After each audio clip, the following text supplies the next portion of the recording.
Bonjour à tous et bienvenue dans cette nouvelle vidéo de la série que j'ai renommée « Que nous réserve 2022 ». Dans la première vidéo de cette série, nous avons fait un rapide bilan de l'année 2021 afin de mettre en perspective l'année qui arrive. En effet, nous avions vu qu'au-delà du vaccin Covid, nous avions à faire un choix de société, de valeurs. Celle du passé avec la société dite de consommation basée notamment sur la valeur de l'argent ou une société nouvelle basée sur des valeurs humaines comme l'amour. Et justement, cette année nous serons donc en année 6, le nombre de l'amour.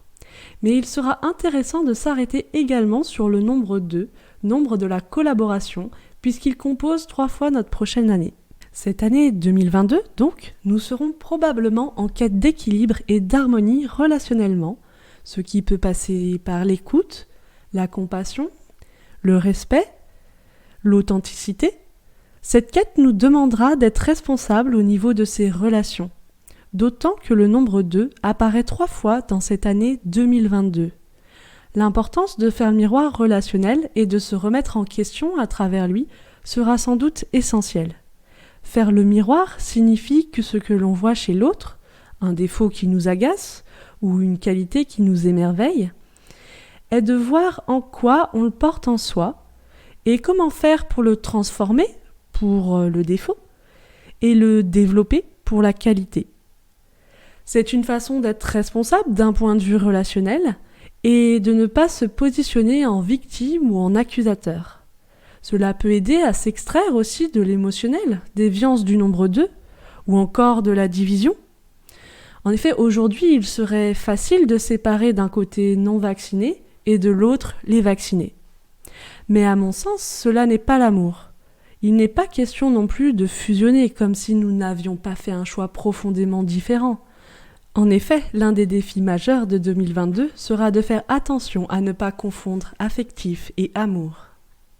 Ensuite, nous avons notre choix avec nous, on l'a fait, on s'y est tenu, et maintenant. L'année 6 pourrait nous inviter à nous unir, à s'associer pour servir plus grand que nous, pour un idéal comme l'amour, pour les valeurs qui nous tiennent à cœur, s'oublier son petit ego, pour défendre et agir ensemble nos valeurs dans le monde.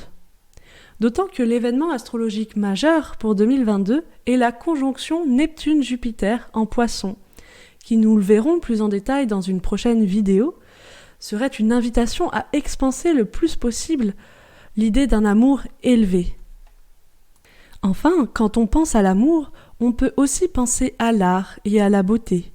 Cela peut être un très bon moyen de servir l'amour, à plusieurs, que d'exercer un art ou de pratiquer toute activité en lien avec la beauté ou l'esthétique, du moment qu'il ne sert pas à sa gloire personnelle et qu'il est en lien avec nos belles valeurs. Et maintenant, je vous propose de vous pencher sur 2 faits d'actualité qui sont attendus pour 2022, et notamment en France. La première, ce sont notamment les élections présidentielles, et on peut observer déjà plusieurs choses. Je constate tout d'abord qu'il y a pas mal de candidates féminines mises en avant pour ces élections. On a notamment Anne Hidalgo, Valérie Pécresse et Marine Le Pen qui sont mises en lumière. Et donc quel est le rapport avec l'année 6 ? Le nombre 6 est en analogie avec la planète Vénus, donc cela porte davantage d'énergie féminine. Cela pourrait être en effet une stratégie pour séduire les électeurs, avec une touche plus féminine, qui semble porter plus sur l'écoute, le côté émotionnel, bienveillant, protecteur, ce qui nous rappelle aussi le nombre 2. Du moins, en apparence. Les lecteurs pourraient se dire qu'après un Macron hautain et autoritaire, une femme permettrait l'équilibre. D'ailleurs, je constate que sur le site de campagne d'Anne Hidalgo, il y a une photo d'elle en couverture avec une rose à la main. Le symbole de la rose est représentatif, symbolique de l'amour. Puis, quand on regarde un peu sur son site, on voit une page qui met les jeunes, la jeunesse, au centre de sa campagne. Elle donne l'image d'une mère. Son image donne l'impression d'un nombre 2 et d'un nombre 6 bien vécu. Mais je vous laisse libre de discerner si c'est vraiment de l'amour ou non.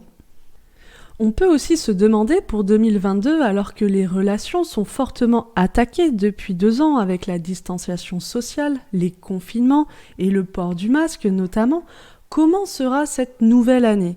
Nous savons que le pass sanitaire est mis en place jusqu'à au moins mi-2022, donc nous pouvons dire que la population va continuer de subir, si elle ne se révolte pas plus, une division entre les citoyens qu'on pourrait dire de première classe avec le pass sanitaire et ceux de seconde classe, ceux qui ne l'ont pas.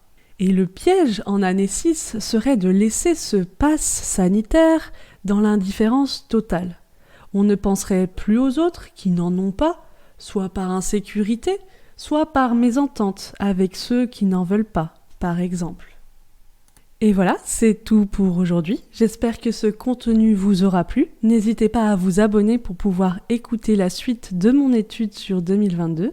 On va entrer dans un aspect plus astrologique dans les prochaines, en gardant le fil avec cette année 6. À bientôt!